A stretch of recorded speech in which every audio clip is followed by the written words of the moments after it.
इस आग में कई लोग जलेंगे।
देख के नहीं जा सकता क्या? अंधा ही हूँ भाई। अरे भाई सॉरी, मेरी छड़ी मुझे पता नहीं था। आपको ऐसे नहीं निकलना चाहिए, कहीं चोट लग जाएगी आपको। माफ करिए, पर मुझे ध्यान देना चाहिए। ठीक है, आराम से जाइएगा। जी जी। आप चले जाएंगे या मैं छोड़ के आऊं? नहीं, मैं चला जाऊंगा। ठीक है, थैंक यू।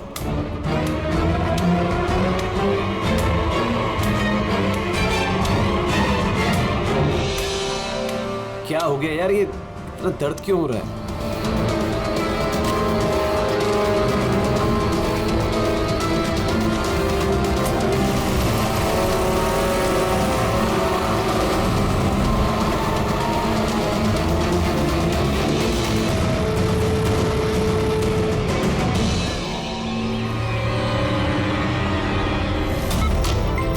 कुछ नहीं होगा रमन, तुम्हें कुछ नहीं होगा। होल्ड ऑन रमन, पैर पकड़ो। डॉक्टर इंजेक्शन, जल्दी फास्ट, क्विकली। डॉक्टर इंजेक्शन दो जल्दी।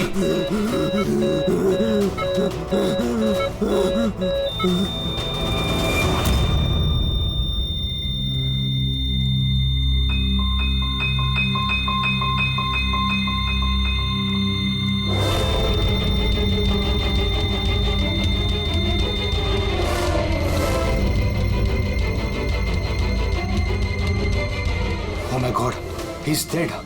और इनकी मौत नेचुरल भी नहीं है। अब क्या? I know Priya, it's a murder. और मैंने डॉक्टर सालुंके को इस केस के बारे में सब कुछ पहले से बता दिया था। अब तक तो उन्होंने फाइंड आउट कर भी लिया होगा कि रमन की मौत की वजह क्या होगी। जहर? रमन की मौत जहर से हुई है? हाँ बस, बहुत खतरनाक जहर है। ये पहले इंसान के दिमाग पर असर करता है। पहले डिलेरियम, फोटोफोबिया, एमनेशिया। उसके बाद ये जहर इंसान के बाकी के अंगों पर असर करता है। बाकी के अंग धीरे धीरे काम करना बंद कर देते हैं और इंसान की मौत हो जाती है। सर साहब, इसका कोई एंटीडोट तो होगा ना? हर जहर का एंटीडोट होता है रेडी, लेकिन उसके लिए हमें उस जहर के बारे में पूरी जानकारी होनी चाहिए। बस ये जहर आसानी से पकड़ में नहीं आता है। मुझे भी बहुत सारे टेस्ट करने पड़े इसे ढूंढने के लिए। सर, जहर दे के मारना एक अलग बात है, और ऐसा जहर देना जिससे इस तरह तड़प तड़प के मरे, ये जरा चौंकाने वाली बात नहीं लगती? लेकिन ये जो भी कोई है, ऐसी नफरत करता था रमन के साथ कि उसने उसे ऐसी खतरनाक मौत दी थी। समझ में नहीं आता कौन हो सकता है ये, कौन होगा? कोई भी हो सकता है सर। सर रमन को जुए की लत थी। क्रिकेट, रेस कोर्स, सट्टा, हर तरह का जुआ। और इसी चक्कर में वो 5 करोड़ के कर्जे में था। 5 करोड़? 5 करोड़? हाँ सर, उसको धमकी भरे मैसेजेस भी आए थे। उसके फोन रिकॉर्ड्स में ऐसे कई सारे मैसेजेस हैं जो उसको बुकीज और सट्टेबाजों ने भेजे। ये देखिए सर, हो सकता है इन्हीं में से किसी की धमकी सच साबित हो गई होगी। पता नहीं, तो जिस तरह से इसको मारा है सर, लगता तो नहीं है किसी बुकी का काम है। फिर भी इन्हें बुलाना तो पड़ेगा, शायद कुछ पता चल जाए। हाँ। Hello ACP Pradyuman. अच्छा ठीक है।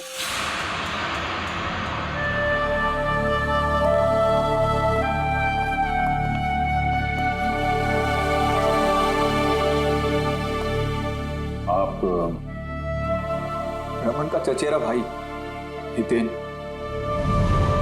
हितेन, किसी ने रमन का खून कर दिया है। क्या लगता है आपको किसने किया होगा? मुझे नहीं पता सर। बुरे काम का बुरा नतीजा। एक ना एक दिन तो ये सब होना ही था सर। अब किसने किया, कैसे किया, ये तो नहीं पता सर। लेकिन इतने सारे लोगों से दुश्मनी, इतने सारे लोगों का कर्जा, उन्हीं में से किसी ने सर। अच्छा, आपके अलावा परिवार में इनका और कौन? माँ है इसकी, लेकिन हम वो कहाँ पर है ये मुझे नहीं पता। ठीक है हितेन, हमारी इन्वेस्टिगेशन अभी चल रही है, तो बॉडी अभी यहीं रहेगी हमारे पास। आप अपना कॉन्टैक्ट नंबर वहाँ लिखवा दीजिएगा, जरूरत पड़ेगी तो आपको तकलीफ देंगे। जी सर।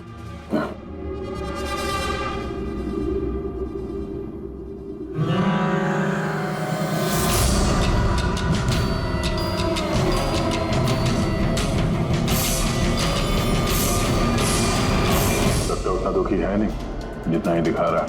हाँ, बॉडी ले जाने की जल्दी नहीं थी, जैसे ही बोला जाओ तो निकल गया। कोई पूछताछ नहीं कब मिलेगी बॉडी। गड़बड़ है ये हितेन, बड़ी गड़बड़ है। ऐसे लग रहा था जिसे ये बात पक्की करने आया था कि रमन मरा है या नहीं। नजर रखो उस पर। रमन, रमन बेटा, रमन क्या हुआ बेटा?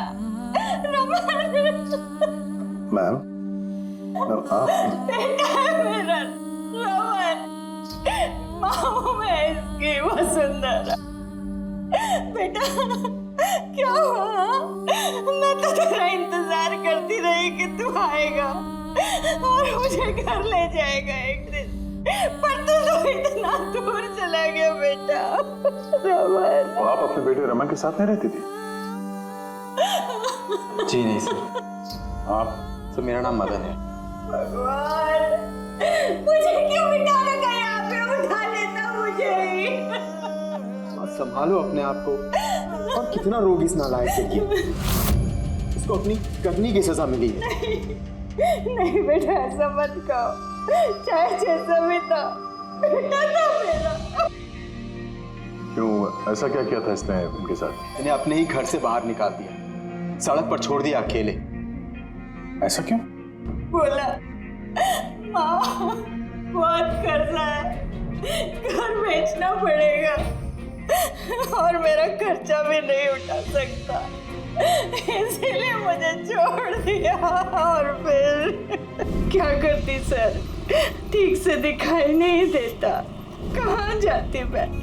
पड़ी रही फुटपाथ पे, भूखी प्यासी, बेघर बेसहारा।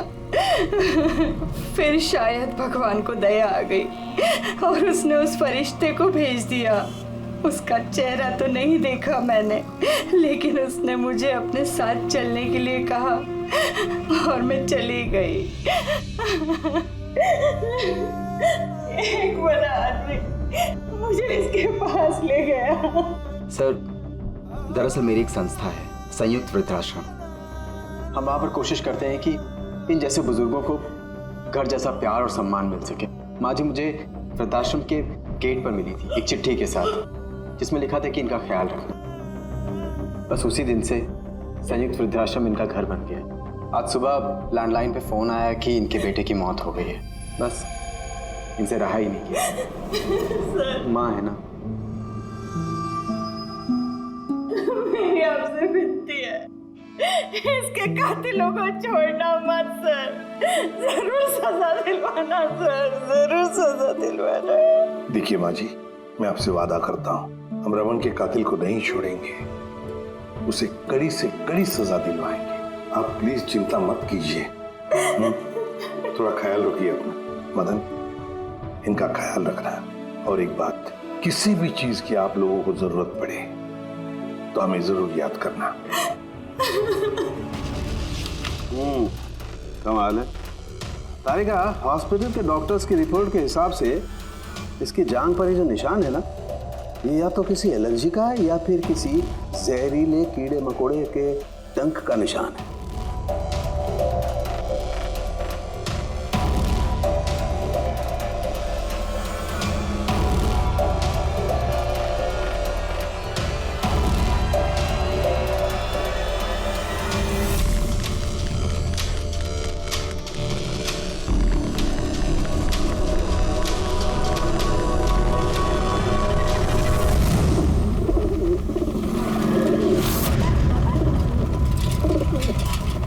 सर, इस हितेन की हरकतें ठीक नहीं लग रही है सर। ऐसे ऐसे लोगों के साथ उसका उठना बैठना है, उस पर शक करना बनता है सर। एक और बात है सर, कुछ समय पहले ये रमन ने उसे अपने घर से निकाल दिया था। अब रमन के मरने के बाद वो उसकी प्रॉपर्टी हड़प करने की कोशिश कर रहे थे। सर एक मिनट, यहाँ आएंगे प्लीज। सर इसके स्किन पे ना मुझे कुछ अजीब सा दिख रहा है।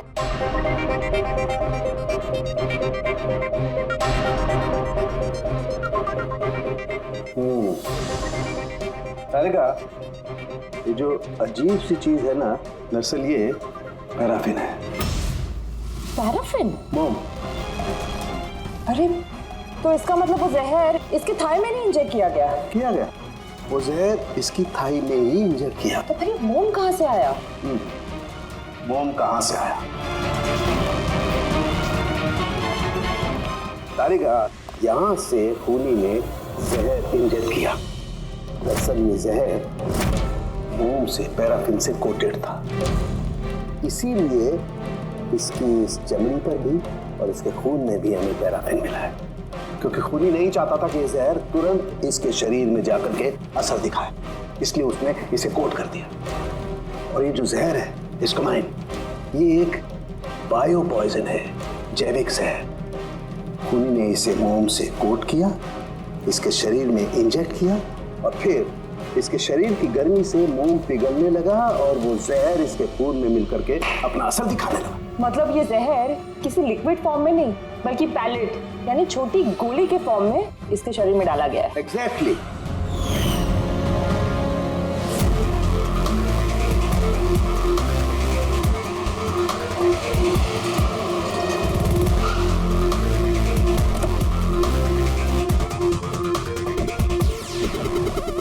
ये है वो कंस्ट्रक्शन साइट जहाँ पे रमन इंजीनियर था।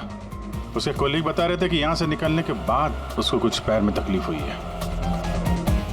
लेकिन यहाँ पे जो वर्कर्स काम करते हैं उन लोगों ने बताया कि जब तक वो कंस्ट्रक्शन साइट में था तब तक तो वो ठीक था। इसका मतलब जो भी हुआ कंस्ट्रक्शन साइट से बाहर आने के बाद हुआ, तो यहीं पे हुआ होगा। यहाँ पे तो आसपास पता करते हैं, शायद किसी ने कुछ देखा। सर आप लोग चलिए, मैं जरा चाय पी के आता हूँ। मतलब चाय वाले से पूछ के आता हूँ, कुछ देखा है क्या? अभिजीत, ये बच्ची कंस्ट्रक्शन साइट के सामने अखबार बेच रही है, पूछते हैं उससे।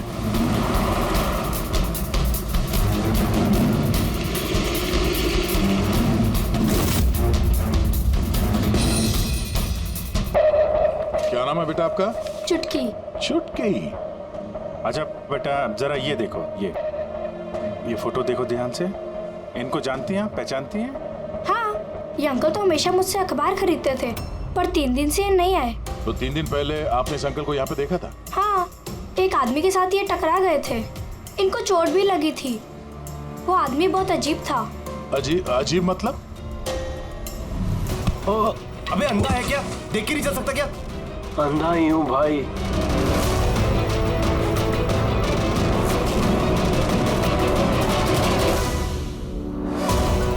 तो क्या हो गया यार, दर्द क्यों हो रहा है?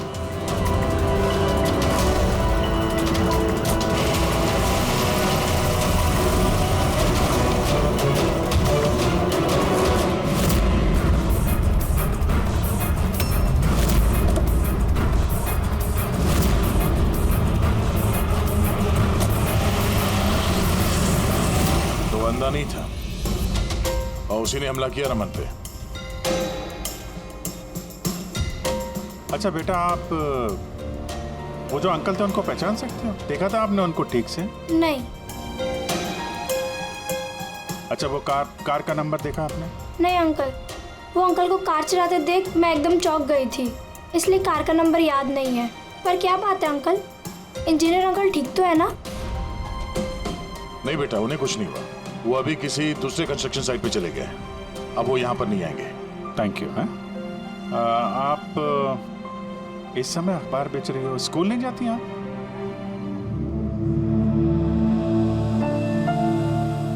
क्या बात है, हैं? स्कूल तो जाना चाहिए। आप कितनी इंटेलिजेंट लड़की हो। एक्चुअली हर बच्चे को स्कूल जाना चाहिए और आपको भी जाना चाहिए। पर स्कूल जाने के लिए बहुत सारे पैसे चाहिए ना अंकल, मेरे पास पैसे नहीं है। बेटा, अगर आपको पैसे ना देना पड़े तो आप स्कूल जाएंगी? हाँ अंकल, जरूर जाऊंगी, मुझे पढ़ना है।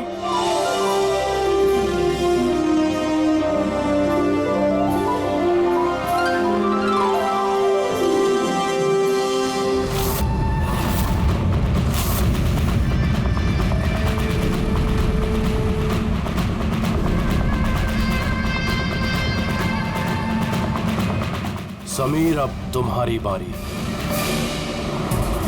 हाँ बोलो। हाँ यार, तुम्हें एक बार में समझ में नहीं आता है।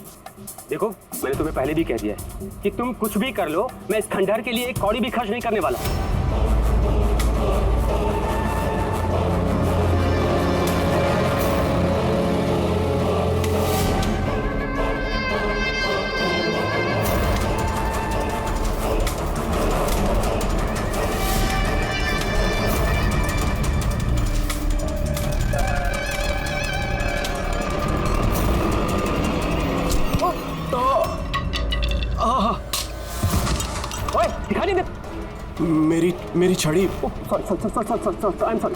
मेरी छड़ी।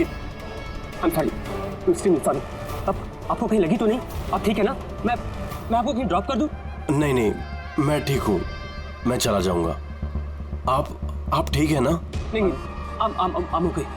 आप संभाल के जाइए। हाँ जी, आप संभाल के जाइए। Okay, thank you.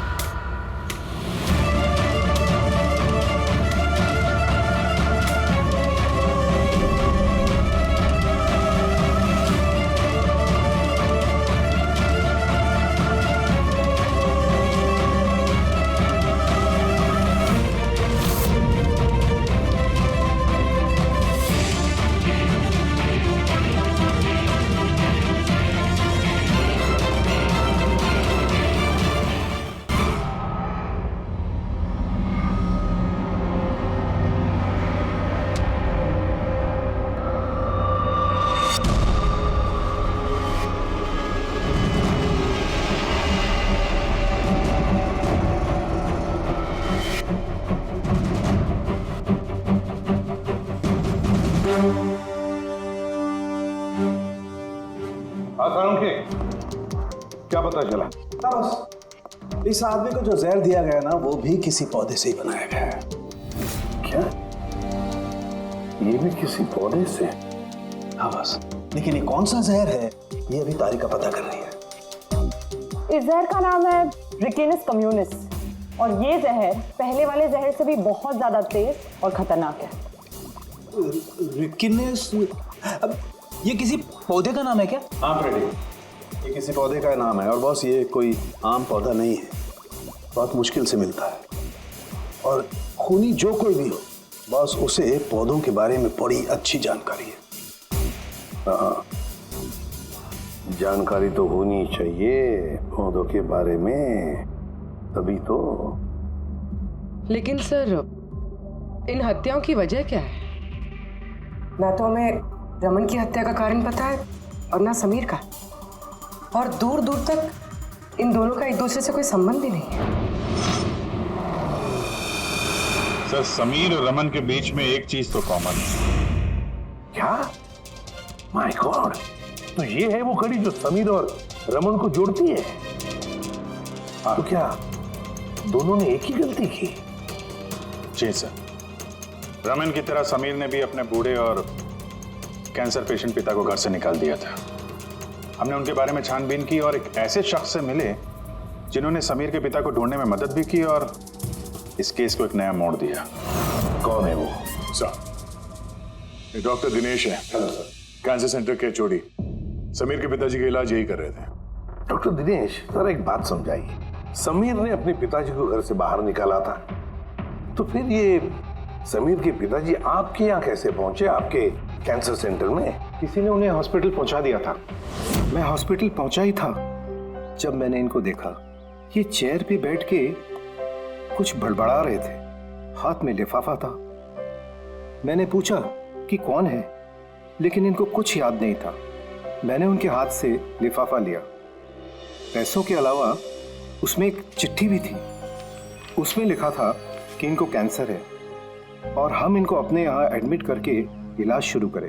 एडमिशन के लिए डिपॉजिट की रकम लिफाफे में है और इलाज के पैसे भी हॉस्पिटल के अकाउंट में ट्रांसफर हो जाएंगे। उनकी उम्र और हालत को देखकर मैंने उनको एडमिट तो कर लिया, पर मुझे चिंता थी अगर पैसे ना मिले तो। लेकिन भगवान का शुक्र है, अगले ही दिन इलाज के पूरे पैसे 10 लाख रुपए हॉस्पिटल के अकाउंट में ट्रांसफर हो गए थे। 10 लाख रुपए? किसने ट्रांसफर किए? सर 100% खूनी ने दिए होंगे। सर, बैंक डिटेल से पता चल जाए। पता चल गया, एक्चुअली पैसे समीर की वाइफ रत्ना ने दिए थे सर। ये सब मेरी गलती है सर।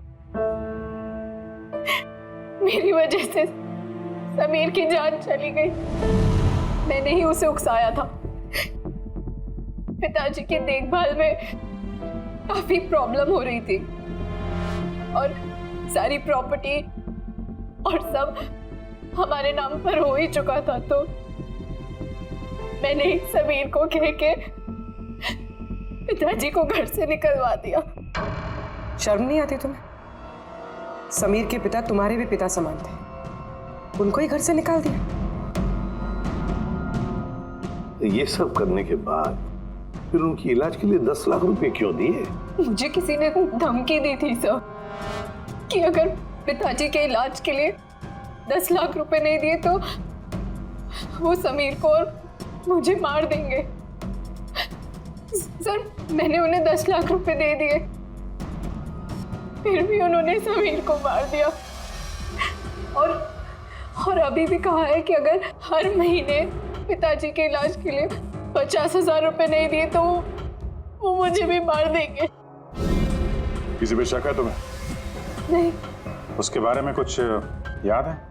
उसकी आवाज, उसका लहजा, कुछ भी? कुछ भी याद नहीं। सर प्लीज मुझे बचा लीजिए। सर मैं मरना नहीं चाहती।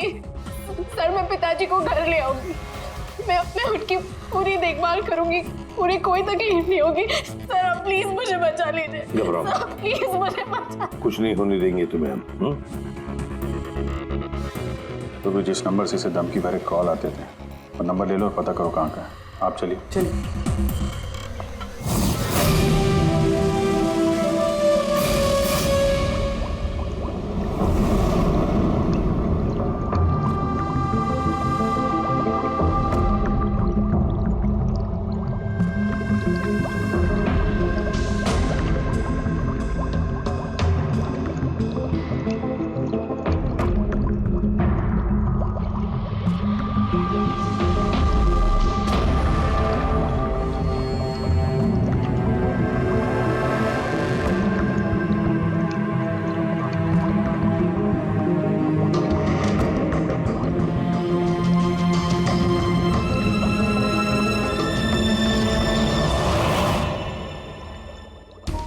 सर हमने इतने सारे एंटीडोट्स बना लिए, लेकिन इसकी क्या गारंटी है कि खूनी इन्हीं में से किसी जहर का इस्तेमाल करेगा? अब कुछ भी हो जाए, हम खूनी का दिमाग तो नहीं पढ़ सकते ना। तुम्हारी बात बिल्कुल ठीक है तारिका, लेकिन एक बात समझो, खूनी इन पौधों का जहर निकाल करके इस्तेमाल कर रहा है, इन पौधों का पहले से भी ज्यादा तेज हर बार। तो हमें हमेशा चौकन्ना रहना पड़ेगा। पता नहीं वो अगली बार कौन से पौधे का जहर किस पर इस्तेमाल करेगा, पता नहीं किस पर, कब, कहां, कैसे, किस पौधे का, पता नहीं।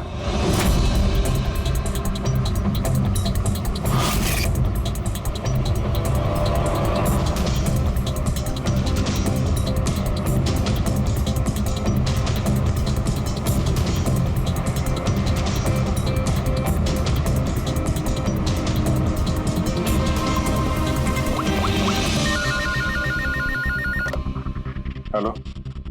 हाँ पूर्वी बता। सर वो फोन बूथ जहाँ से कातिल ने रत्ना को धमकी भरे कॉल्स किए थे, वो ये भाईंदर रेलवे स्टेशन के पास। Bhayandar railway station? वहाँ तो बहुत भीड़ भाड़ रहती है। जाहिर सी बात है उसने ब्लाइंड मैन के भेस में तो किया नहीं होगा। बड़ा मुश्किल है पता लगाना। सर किसी को कुछ पता तो नहीं है, लेकिन एक खास बात यह है कि ये कॉल्स सुबह 11 से 12 के बीच किए गए हैं और रेलवे स्टेशन के पास एक बस स्टैंड भी है जहाँ से बस जाती है पुणे। बस स्टैंड भी पास में ही है, तो ट्रेन से भी जा सकता है और बस से भी। चलो कोई बात नहीं, देखते हैं। भाईंदर, इसका मतलब कि खूनी मुंबई से ही है और सिर्फ समीर का खून करने के लिए पुणे गया था। तो पुणे वो ट्रेन से गया होगा या फिर बस से या फिर कोई प्राइवेट गाड़ी या फिर खुद की गाड़ी से। वही तो सर, खूनी को पता था कि हम लोग रत्ना तक पहुंच जाएंगे, पर ये कॉल वाली बात खुलेगी, इसलिए वो हमें गुमराह कर रहा है सर। खेल खेल रहा है हमारे साथ। हाँ, खेल खेल रहा है। मगर सर हम लोग खूनी तक पहुंचेंगे कैसे? हमारे पास उसके खिलाफ तो कोई इंफॉर्मेशन है ही नहीं और हमें यह भी नहीं पता है कि उसका अगला शिकार कौन होने वाला है। पंकज, इससे पहले कि खूनी अपनी शिकार तक पहुंचे, हम शिकार उसके सामने डाल देंगे। ये घटना आज सुबह 10 बजे की है। मुंबई के गोरेगांव रेलवे स्टेशन पर एक बुजुर्ग ने रेल के नीचे आकर अपनी जान देने की कोशिश की। वहां मौजूद लोगों ने उन्हें बचा लिया। आइए जानते हैं कि आखिर वो क्या वजह है जिसने एक बुजुर्ग को ये करने पर मजबूर कर दिया। क्यों पकड़ के रखा हुआ? छोड़ दो मुझे, मैं नहीं जीना चाहता हूँ। क्या करूँगा मैं जी करके? लेकिन आपके साथ हुआ क्या है? आखिर आप क्यों मरना चाहते हैं? क्या हुआ? तेरे साथ क्या हुआ? मुझे मेरे एकलौते बेटे ने घर से बाहर निकाल दिया धक्के दे करके। मैंने अपने बच्चे को इतने प्यार से पाला पोसा और उसने मुझे घर से बाहर निकाल दिया। ये तो बड़े दुख की बात है। आखिर क्या हो गया हमारी आजकल की पीढ़ी को? आपका बेटा करता क्या है? क्या करता है? स्कूल जाता है। टीचर है? नहीं, पढ़ता है, स्कूल में पढ़ता है। अभी 8 साल का ही तो है। जी क्या कहा आपने? क्या कहा? आपका बेटा कितने साल का है? कितने साल का है? आपने कहा 8 साल का है। मेरा बेटा 8 साल का है, उसने मुझे घर से बाहर निकाल दिया। मैं मर जाऊंगा मेरे। सुना आपने? इनका दावा है कि इनके 8 साल के बेटे ने इनको घर से बाहर निकाल दिया। आखिर क्या वजह है? कौन है ये 8 साल का बच्चा? रेल की पटरी पर जान देने की कोशिश करने वाले बुजुर्ग के 8 साल के बेटे का पता चल गया है। वो दरअसल 33 साल का सॉफ्टवेयर इंजीनियर है। बुजुर्ग की दिमागी हालत ठीक नहीं है, इसलिए अब भी वो उसे 8 साल का बच्चा ही समझते हैं। उनका बेटा अमेरिका में रहता है और उसने उन्हें घर से बाहर निकाल दिया है। उसके बाद ही बुजुर्गों ने अपनी जान देने की कोशिश की। आइए उनके बेटे से ही पूछते हैं कि उन्होंने आखिर ऐसा क्यों किया। सर एक सवाल सर, क्या ये सच है कि आपने अपने पिताजी को घर से बाहर निकाल दिया है? हाँ ये सच है। सर आखिर आपने ऐसा क्यों किया? आपको एक बार भी बुरा नहीं लगा? हाँ निकाला मैंने और बुरा भी नहीं लगा। आप जानते हैं इनको? आपने कभी झेला इनको अल्जाइमर्स की बीमारी है। मैं पागल हो गया उनका ख्याल रखते रखते। मेरी खुद की एक लाइफ है, मेरी वाइफ है, मेरी फैमिली है। मैं क्या करूं? कब तक पैसे दे के इनका ट्रीटमेंट का काम कराते रहूं मैं? पैसे नहीं मेरे पास, सब खत्म हो गया। अरे यहाँ से, अरे छोड़ दो मेरा पीछा, मैं दूर चले जाओ मुझसे। परेशान हो गया आपसे मैं। ये तमाशा देखो खड़ा कर दिया। खुश हो गए? चले जाओ, मुझे छोड़ गए यार। सर कभी आप भी तो छोटे थे ना। इन्होंने आपको पाल पोस के बड़ा किया, इस लायक बनाया और आपने इन्हें घर से ही बाहर निकाल दिया। तुमको बहुत प्यार आ रहा है? हाँ, जा अडॉप्ट कर ले जाके। दिमाग खराब मत करो मेरा। तुमको जो करना था ना तुमने आके कर लिया, बवाल खड़ा। टीआरपी मिल गई ना तुमको, पैसे कमा लिए ना, हटो यहाँ से। तो देखा आपने कि किस तरह एक लड़के ने अपने बाप को घर से बाहर निकाल दिया। अभी बेचारे बुजुर्ग कहाँ जाएंगे, किसके सारे जिएंगे? इन्होंने अपनी सारी पूंजी अपने लड़के पे लगा दी और आज इनके लड़के ने इनको घर से बाहर निकाल दिया।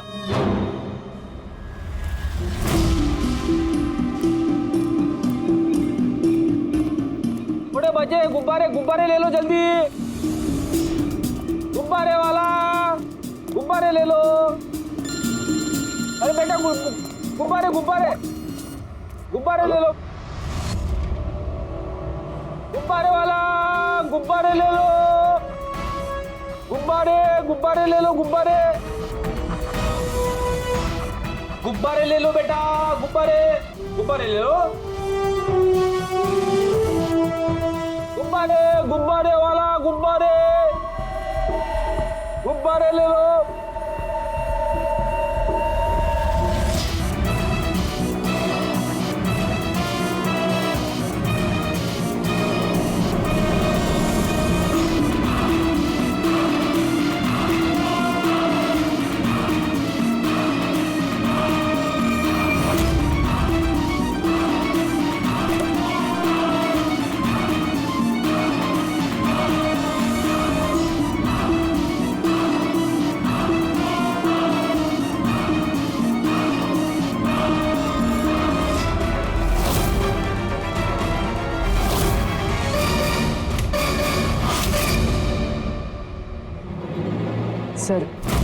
सर एक अंधा बिल्डिंग की तरफ आ रहा है।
कितने सारे लोग?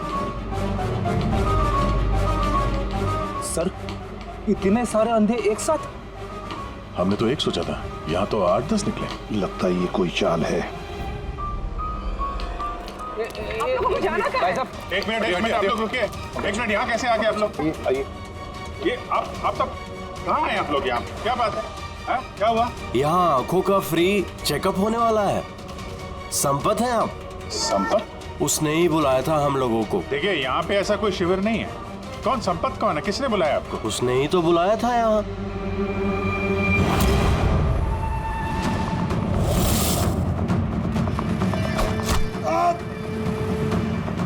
पंकज पंकज पंकज क्या हुआ? पंकज बोरा पकड़ो उसे, छोड़ना नहीं।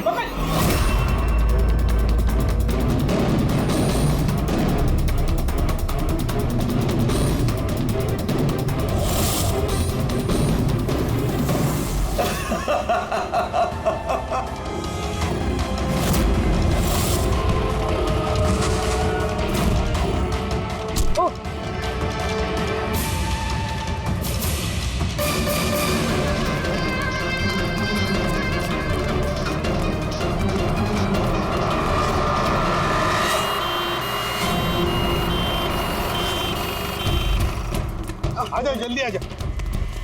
पंकज तुझे कुछ नहीं होगा। पंकज इसे एम्बुलेंस में लेके चलो।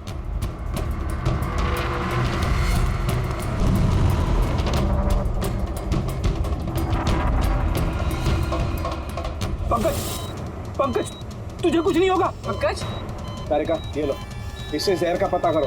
अगर जहर का पता नहीं चला तो हम एंटीडोट नहीं दे पाएंगे। मेरी बात सुन रहे हो तुम? सुना नहीं है पंकज, आंखें बंद मत होने देना। आदिश हमारे पास इसका एंटीडोट हो, वरना हमें इसे हॉस्पिटल ले जाना पड़ेगा। एंड आई एम श्योर ये वाला जहर पहले वाले जहर से बहुत ज्यादा स्ट्रॉन्ग है। तारिका एक काम करो, नेशनल बायो सेंटर को फोन करो और उसे लाइन पर रखो।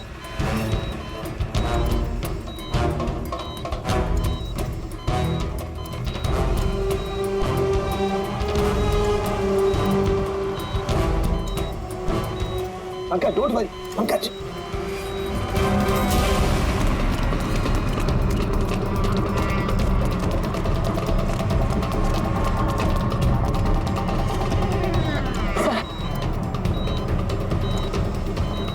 ओह माय गॉड, ये नहीं हो सकता है। और सूत्र तो जहर ही बदल दिया।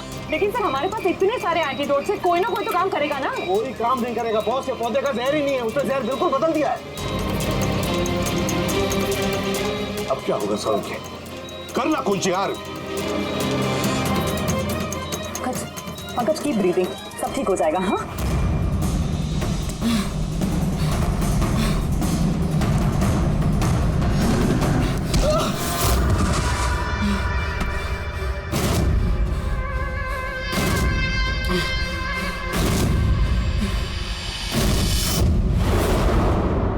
सर मेरा नाम मदन है। तुमने क्या ये सब? क्यों पड़े हो मेरे पीछे? मैंने जो किया सही किया। लोगों की जान लेना सही है? मैंने सिर्फ बुरे लोगों को सजा दी है सर। जो लोग अपने माँ बाप का ख्याल नहीं रखते ना, उनको इस दुनिया में जीने का कोई हक नहीं होता। तो मेरी माँ की मौत हुई थी तो मेरी दुनिया उछल गई थी। उसी वक्त मैंने इस संयुक्त वृद्धाश्रम की शुरुआत की थी। सर वहाँ पर जितने भी बुजुर्ग माँ बाप आते हैं ना, सब अपने बच्चों के सताए हुए होते हैं। ये देखकर मेरा खून खौल जाता है। मैंने उसी वक्त इस फैसला किया था कि मैं इन सबको सबक सिखाऊंगा, इसीलिए मैं मार देता हूं इनको। क्या गलत किया मैं? सर कुछ करो सर। कुछ नहीं कर सकते जब तक उस जहर का कंपोजिशन नहीं पता लगेगा फ्रेडी, हम कुछ भी नहीं कर सकते। अगर इसे गलत एंटीडोट दे दिया तो ज्यादा खतरनाक होगा यार। सर पंकज की हालत तो बिगड़ती जा रही है। सर पल्स गिर रही है, हॉस्पिटल ले जाना पड़ेगा। हॉस्पिटल जाके कुछ नहीं होगा, हमारे पास इतना वक्त नहीं है तुम्हारा जाकर टेस्ट करें। मुझे नाम चाहिए यार। पंकज हेलो। हाँ सर, हाँ सर पकड़ा गया। सर खूनी मदन है। हाँ जहर हम पता करते हैं। कभी पता नहीं चलेगा तुमको, कभी पता नहीं चलेगा तुम लोगों को। उसने भी पापा को सताया। मदन गाड़ी। Oh no. मदन एम्बुलेंस बुलाना पड़ेगा जल्दी। नहीं सर कोई फायदा नहीं है, मेरा काम हो गया है। नहीं मदन, मान लिया तुमने उन लोगों के साथ जो कुछ भी किया, मान लिया, लेकिन तुमने जिसे वो जहर चुबाया है वो बेगुनाह है, निर्दोष है, उसने कुछ नहीं किया। वो जहर कौन सा बताओ? हाँ BTX। सर उस जहर का नाम BTX है। साळुंखे, जहर का नाम है BTX। पंकज, जब तेरा आंखें बंद मत होने देना। मदन बस हो गया, you'll be all right। बस अब पंकज को कुछ नहीं हो सकता है, कुछ भी नहीं। Welcome my boy. घबराओ मत, कुछ नहीं होगा तुम्हें। तुम आदमी अच्छे थे मदन, लेकिन तुमने जो किया वो सही नहीं था। ये तो चला गया अभिजीत, तो चाहे कुछ भी हो जाए इसका वो वृद्धाश्रम बंद नहीं होने देंगे।